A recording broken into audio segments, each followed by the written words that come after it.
সিলারিগাঁওয়ের অপরূপ সৌন্দর্য উপভোগ করার পরে আমরা চললাম রোরাথাংয়ের উদ্দেশ্যে। নমস্কার বন্ধুরা, উপন্যাসের পাতায় তোমাদের সবাইকে স্বাগত। চলে এলাম আমরা ইস্ট সিকিমের সিল্ক রুট ভ্রমণের দ্বিতীয় পর্ব নিয়ে। আজকে আমাদের ভ্রমণের দ্বিতীয় দিন। গতকাল আমরা সিলারিগাঁওতে ছিলাম, আজ আমাদের গন্তব্য হলো রোরাথাং। সিলারিগাঁওতে যে হোমস্টেতে আমরা ছিলাম সেখান থেকেই সকাল সকাল ব্রেকফাস্ট সেরে তাড়াতাড়ি বেরিয়ে পড়েছিলাম। রোরাথাং সিকিমের একটি শহর। ড্রাইভার দাদার কাছে জানলাম অনেকগুলো দর্শনীয় স্থান আছে এখানে। তবে কি জানো, পাহাড়ের রাস্তার প্রতিটা বাঁকই যেন এক একটা দর্শনীয় স্থান। তোমরা দেখতেই পাচ্ছ কতটা সুন্দর ভিউ এখান থেকে দেখা যাচ্ছে। তবে এই পাহাড়ের আরও একটা দিকও আছে, যেমন সুন্দর ঠিক তেমনটাই ভয়ঙ্কর। তোমরা দেখতেই পাচ্ছ রাস্তার এখানে কি অবস্থা। কোনো কারণে কিছুদিন আগে এখানে ধস নামে, আর তার জন্যই এই অবস্থা। পাহাড়ি রাস্তায় ধস খুবই স্বাভাবিক ব্যাপার। একেবারেই খাদের গা ঘেঁষে আমাদের গাড়ি এগিয়ে চলেছে। মাঝে মাঝে তো 1 ফুটের থেকেও কম জায়গা ডান দিকে। একটু এদিক ওদিক যদি হয়, গাড়ি সোজা নিচে আর আমরা সবাই সোজা উপরে। যেহেতু আমরা কালিম্পং ডিস্ট্রিক্ট ছেড়ে সিকিমে প্রবেশ করছি, সেই কারণে আমাদের আই কার্ড এবং ড্রাইভার দাদা ও গাড়ির কাগজপত্র সব কিছু চেকিং হচ্ছে এখানে। অবশ্য এগুলো নিয়ে চাপ নেওয়ার একদম দরকার নেই। ট্যুর প্যাকেজে বলাই থাকবে যে আই কার্ডের জেরক্স এবং কয়েক কপি ফটো সঙ্গে রাখার জন্য। সেগুলো ড্রাইভার দাদাকে দিয়ে দিলেই যেখানে যা দরকার, যেখানে পারমিট করানোর দরকার, সেগুলো উনি করে নেবেন। রোরাথাং যাওয়ার পথে আমাদের একটু রেনক কমিউনিটি হেলথ সেন্টারে যেতে হয়েছিল, তার কারণ আমরা পরের ভিডিওতে বলবো। এখন আমরা চলে আসলাম আমাদের প্রথম দর্শনীয় স্থান গণপতি মন্দির। খুবই বড় মন্দির এবং খুবই সুন্দর, এক কথায় অনবদ্য। তোমরা দেখতেই পাচ্ছ মন্দিরের মধ্যে চারিদিকেই বিভিন্ন ধরনের গণেশ ঠাকুরের মূর্তি রয়েছে এখানে। খুবই শান্ত পরিবেশ, একটা অন্য রকম মানসিক শান্তি অনুভব হচ্ছে এখানে এসে।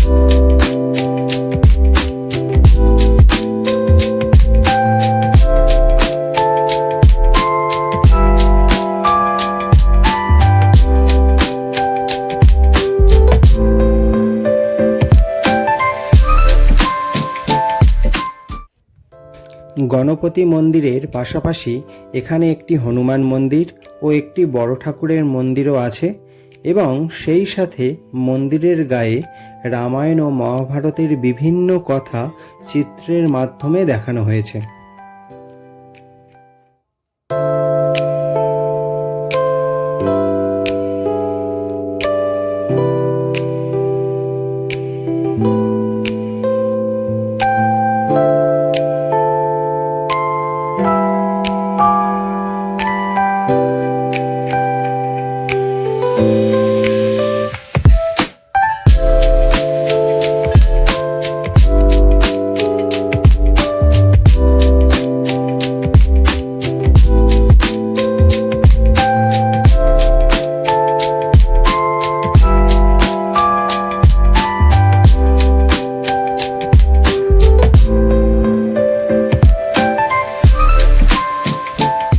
মন্দির প্রাঙ্গণে অনেকটা সময় কাটিয়ে আমরা এবার হোটেলের দিকেই রওনা দিলাম।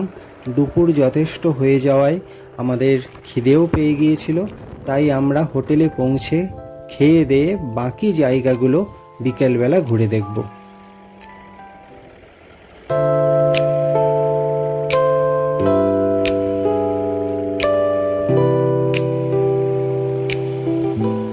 গতকাল আমরা অনেকটা উপরেই ছিলাম, অনেকটা মানে প্রায় 6000 ফুট উচ্চতায়, কিন্তু আজ আমরা নিচে চলে এসেছি প্রায় 500 ফুট উচ্চতায়।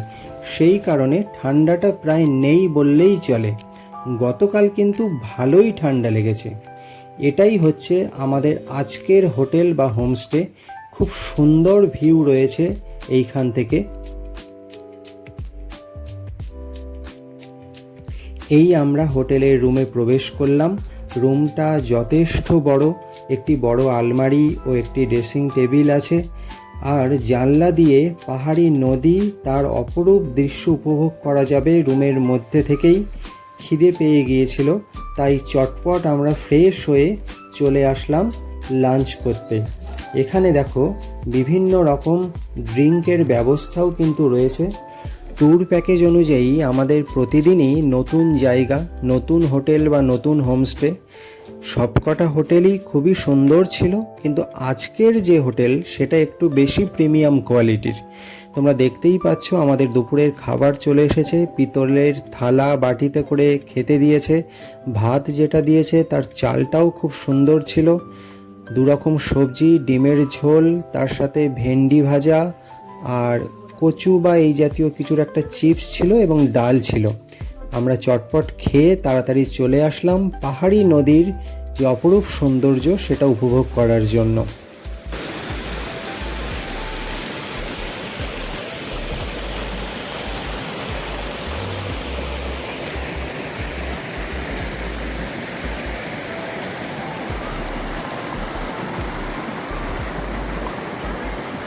পাহাড়ি নদীর তীরে অনেকক্ষণ সময় কাটিয়ে অন্ধকার নামতেই আমরা হোটেলে ফিরলাম। সন্ধ্যাবেলায় টিফিন ছিল চা এবং পকোড়া। রাত 8:30 বাজতেই ডিনার এসে হাজির, রুটি এবং চিকেন কষা। সেটা খেয়ে তাড়াতাড়ি আমরা শুয়ে পড়লাম। এখন তোমরা ভিডিওতে যে অংশটা দেখতে পাচ্ছ সেটা পরের দিনের সকালবেলা। সকাল হতেই গরম চা, পাহাড় এবং পাহাড়ি নদী, এ এক যেন অনবদ্য কম্বিনেশন। নদীতে জল কতটা পরিমাণে বেড়ে গিয়েছে দেখো। সকাল সকাল চা পর্ব সেরে আমরা আমাদের হোটেলটা একটু ঘুরে দেখছিলাম বিভিন্ন দিক থেকে। আমাদের যে রুম দিয়েছিল সেটা ছিল ফার্স্ট ফ্লোরে, আর এই যে এটা সেকেন্ড ফ্লোর, এখানে একটা কমিউনিটি হল টাইপের কিছু একটা ছিল, আর বাইরে ছিল একটা খুব সুন্দর ব্যালকনি, ফটো তোলার জন্য একটা উপযুক্ত লোকেশন। আর হোটেলের পাশেই ছিল ওষুধ বা এই জাতীয় কিছু একটা কোম্পানি। এদিক থেকেও বাইরেটা খুবই সুন্দর দেখাচ্ছিল।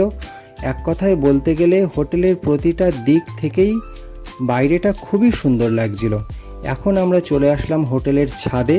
এখান থেকে দেখো পাহাড়, পাহাড়ি নদী। সত্যি এই প্রাকৃতিক সৌন্দর্য উপভোগ করতে হলে নিজের চোখে দেখতে হবে, ভাষায় প্রকাশ করে বোঝানো যাবে না। তাও যতটা পারা যায় আমরা সেগুলোকে ক্যামেরা বন্দি করার চেষ্টা করেছি।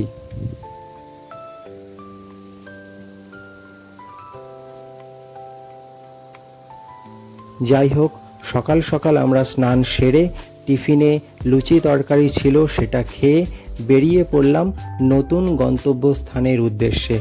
সবাই ভালো থাকুন, সুস্থ থাকুন। দেখা হচ্ছে আবার পরবর্তী ভিডিওতে।